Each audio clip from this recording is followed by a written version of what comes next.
আহ্বায়ক জনাব সানোয়ার হোসেন, উপস্থিত ভাই বোনরা, সাংবাদিক ভাইয়েরা, আসসালামু আলাইকুম। বাংলাদেশে ইতিহাসের যে নৃশংসতম গণহত্যার সাক্ষী হয়ে আমরা গত জুন, জুলাই, আগস্টে দেখলাম, আপনারাও দেখেছেন।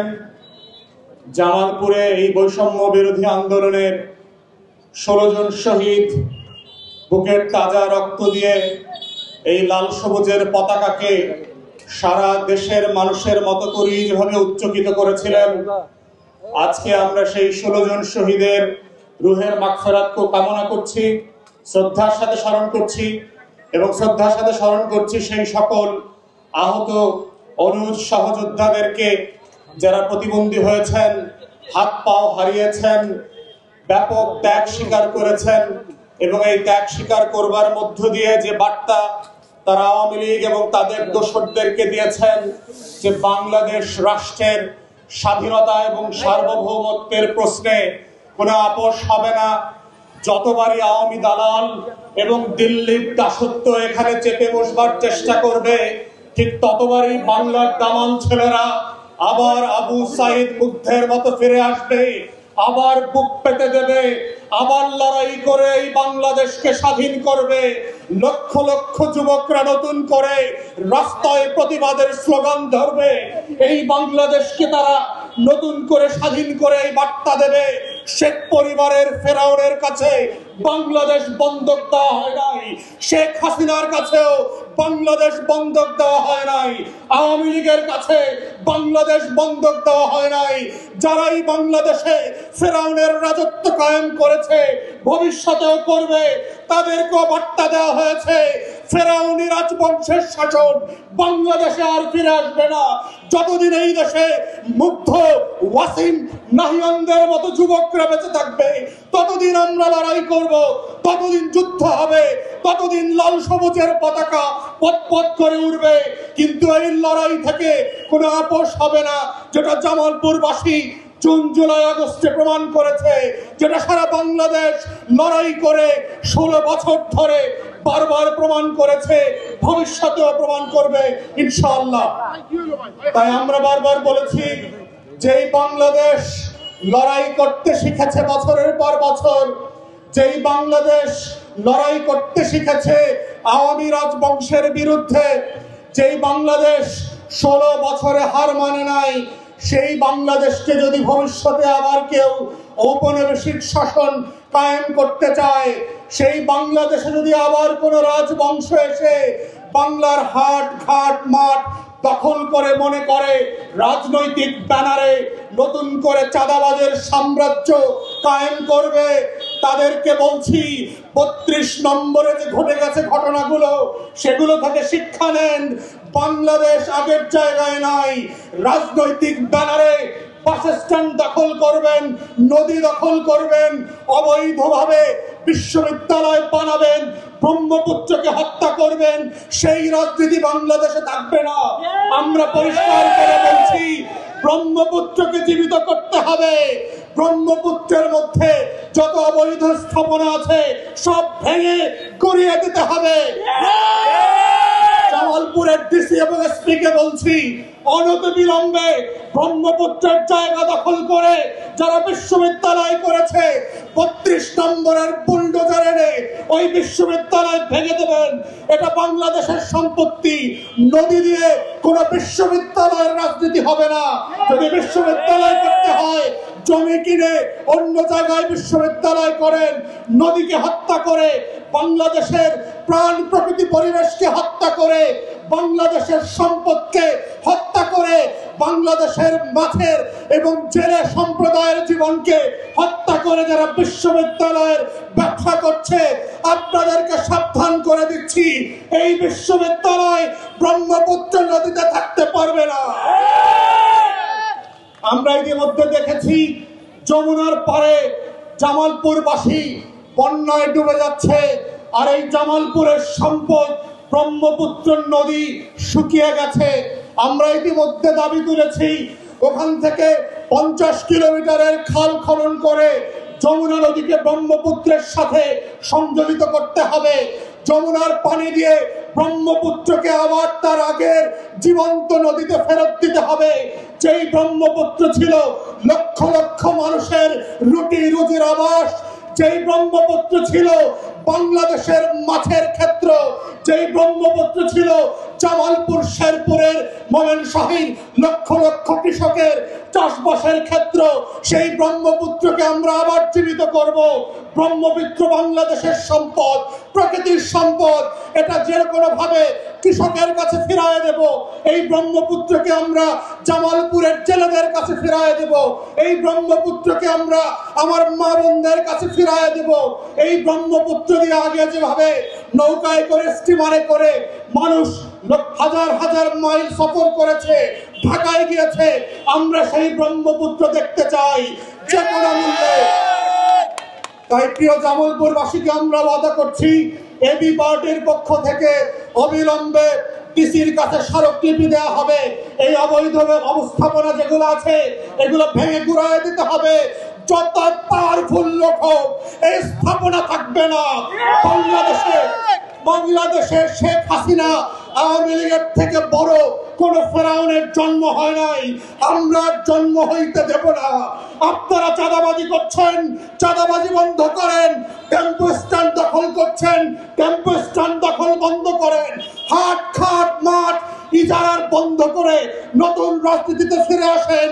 যদি পুরাতন ধারায় রাজনীতি কন্টিনিউ করেন, 32 নম্বরের মতো হবে আপনাদের অবস্থা, আওয়ামী লীগের মতো হবে। চাঁদাবাজদের রাজনীতি বাংলাদেশে থাকবে না, জামালপুরেও থাকবে না। চাঁদাবাজির রাজনীতি বন্ধ করে জনগণের রাজনীতি করেন, সেই রাজনীতি হচ্ছে আগামী দিনের রাজনীতি। এবং এবি পার্টির পক্ষ থেকে আমরা অন্তর্বর্তীকালীন সরকারকে বলছি, পরিবেশ উপদেষ্টাকে বলছি, আপনি ইমিডিয়েটলি ব্যবস্থা নেন। বিশ্ববিদ্যালয় কর্তৃপক্ষ যারা আছেন, শিক্ষা উপদেষ্টা এবং ইউজিসি যারা আছেন, এই অবৈধ বিশ্ববিদ্যালয়ের লাইসেন্স বাতিল করেন। এইটা এখানে থাকতে পারবে না, অন্য জায়গায় সরায় নিতে হবে। এটা জনগণের সম্পত্তি, জনগণের কাছে বুঝায় দিতে হবে। প্রিয় দেশবাসী, আমরা ইতিমধ্যে জেনেছি যে বাংলাদেশের অনেকগুলো গুরুত্বপূর্ণ কলকারখানা জামালপুরে আছে, কিন্তু সেগুলোর কোনো বেনিফিট এবং কল্যাণ এই জেলার নাগরিকরা পাচ্ছে না। আমরা দেখেছি আপনাদের জেলায় 3টা পাটকল আছে, একটা সরকারখানা আছে, একটা চিনি কল আছে। এখানে শিল্পাঞ্চল গড়ে তোলা হয়েছে। নকশিকাঁথা পল্লীর নামে হাজার হাজার লক্ষ লক্ষ কোটি টাকা লুটপাট হয়েছে। আমরা শিল্প উপদেষ্টাকে বলছি, অবিলম্বে ব্যবস্থা নেন। আমাদের যে 3টা পাটকল বন্ধ হয়ে আছে, এগুলোকে খোলার ব্যবস্থা করেন। জামালপুরের লক্ষ লক্ষ বেকার যুবকদের চাকরির ব্যবস্থা করেন। আমাদের চিনি আমদানি বন্ধ করে জামালপুরের চিনি কল দিয়ে ময়মনসিংহ বিভাগের যত চিনির প্রয়োজন আছে সেটার সরবরাহের ব্যবস্থা করেন। যেই সরকারখানা আছে এটাকে সচল করেন। ময়মনসিংহ বিভাগের যত কৃষকের যত সার লাগবে সেটা জামালপুর থেকে দেবে। আমরা বিদেশ নির্ভর, আমদানি নির্ভর সরকারখানায় বিশ্বাস করি না। আমাদেরকে স্বনির্ভর হতে হবে। আমাদের সরকারখানা দিয়ে আমাদের কৃষকরা চাষ করবে, আমাদের নদীতে আমাদের মাছচারা জেলেরা মাছ ধরবে। এটাই হচ্ছে আগামী দিনের রাজনীতি, জামালপুরের রাজনীতি। প্রিয় দেশবাসী, আমরা দেখেছি একটা মেডিকেল কলেজ করা হয়েছে আপনাদের এখানে অনেক দিন থেকে। প্রায় 60% কাজ হয়ে যাওয়ার পরেও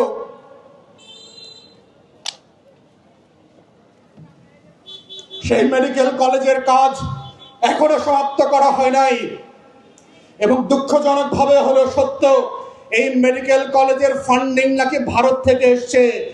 ভারতের মতো একটা গরিব দেশ, যার 80% মানুষ দরিদ্র সীমার নিচে বাস করে, যে তার নিজের লোকদেরকে 2 বেলা খাওয়াতে পারে না, সে আমার দেশের বিশ্ববিদ্যালয় করে দেবে, জামালপুরে মেডিকেল কলেজ করে দেবে, আর সেই মেডিকেল কলেজে পড়ে ডাক্তার হবে।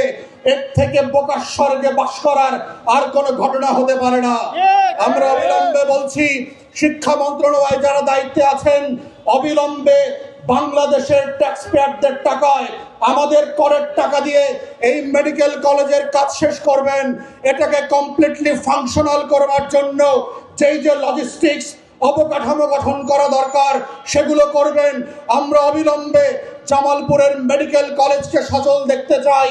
হাজার হাজার ডাক্তার যারা এইখানে পড়াশোনা করে জামালপুরবাসীর ছেলেমেয়েরা এখানে পড়াশোনা করে ডাক্তার হতে পারে এবং জামালপুরবাসীকে যেই নাগরিক সেবা দেওয়া দরকার সেইটা তারা দিতে পারে, সচল করবার সকল আয়োজন এবং অবিলম্বে দ্রুততার সাথে উদ্যোগ নেওয়ার জন্য আমরা এবি পার্টির পক্ষ থেকে আহ্বান করছি।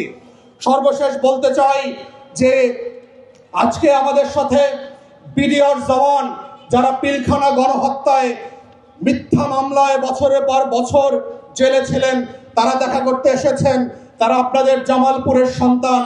আপনারা জানেন এখনো 600-র উপরে বিডিআর সদস্য বিভিন্ন মিথ্যা মামলায় কারাগারে আছেন।